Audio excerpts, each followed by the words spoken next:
नमस्कार किसान साथियों, F2DF की टीम एक बार फिर जुड़ चुकी है आप सभी के साथ। आज की जो मुख्य खबरें हैं उन पर विस्तार से चर्चा के लिए।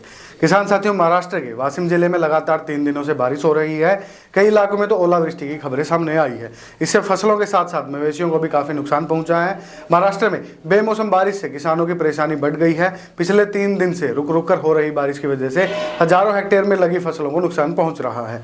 खासकर अलोका जिले के पातुर में बारिश और आंधी से जो फसलें हैं वो तबाह हो गई है। इससे आम, प्याज, नींबू सहित बागबानी की फसलें खराब हो रही है, जिनकी अभी हार्वेस्टिंग होने वाली थी। इसके अलावा हिंगोली जिले में भी ओलावृष्टि के साथ साथ भारी बारिश की वजह से फसलें बर्बाद हो गई है। इस साल बेमौसम बारिश से तूर दाल की जो फसल है वो बर्बाद हो गई है। भारत में सबसे ज्यादा तूर दाल का उत्पादन महाराष्ट्र और कर्नाटक जैसे राज्य में किया जाता था। बारिश ने दोनों ही राज्यों में फसल पर काफी असर डाला है। इससे अरहर जो तूर दाल के भाव में काफी बढ़ोतरी हुई है। घरेलू मांग को पूरा करने के लिए पिछले वर्ष सरकार ने 8,50,000 टन तूर दाल का आयात किया था।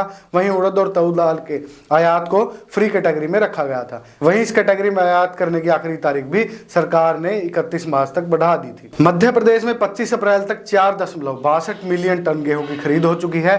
पिछले साल के मुकाबले यह काफी ज्यादा है। पिछले वर्ष इस अवधि के दौरान 2.58 मिलियन टन की गेहूं की खरीद हुई थी। बेमौसम बारिश और ओलावृष्टि के बाद भी उत्तर भारत के राज्यों में गेहूं की रिकॉर्ड तोड़ खरीद जारी है। 25 अप्रैल तक 1.84 करोड़ टन की गेहूं की खरीद हो गई है, जो कि पिछले साल की अपेक्षा 29.5% अधिक है। पिछले साल इस अवधि के दौरान 1.42 करोड़ टन की गेहूं की खरीद हुई थी, इसलिए गेहूं खरीद में 29.5% की बढ़ोतरी इस साल दर्ज हुई है। इसे किसान साथी और सरकार काफी खुश है। ऐसे में केंद्र सरकार ने इस बार 3.42 करोड़ टन गेहूं खरीदने का टारगेट सेट कर दिया है। कोरोना काल में अभिजीत की नौकरी चली गई थी। उसके बाद उसने पारिवारिक खेती को अपनाने का काम किया।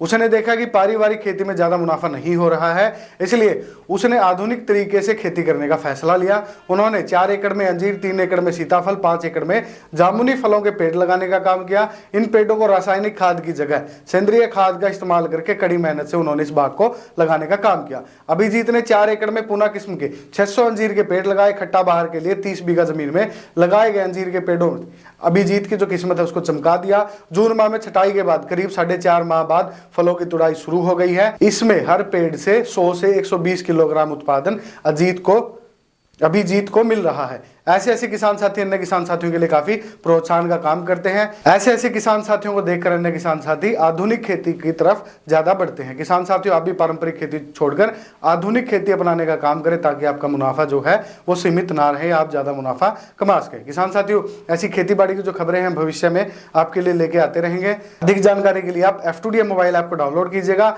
वहां से आप पूर्ण रूप से सभी जानकारियां खेती बाड़ी से संबंधित, कृषि जो उपकरण है उनसे संबंधित सभी की सभी जो खेती बाड़ी की जो समस्याएं हैं उनका निवारण आप वहां से प्राप्त कर सकते हैं। सभी जानकारी आप वहां पर जाकर प्राप्त कर सकते हैं। अभी जाकर डाउनलोड कीजिएगा F2DF मोबाइल ऐप। धन्यवाद। जय हिंद।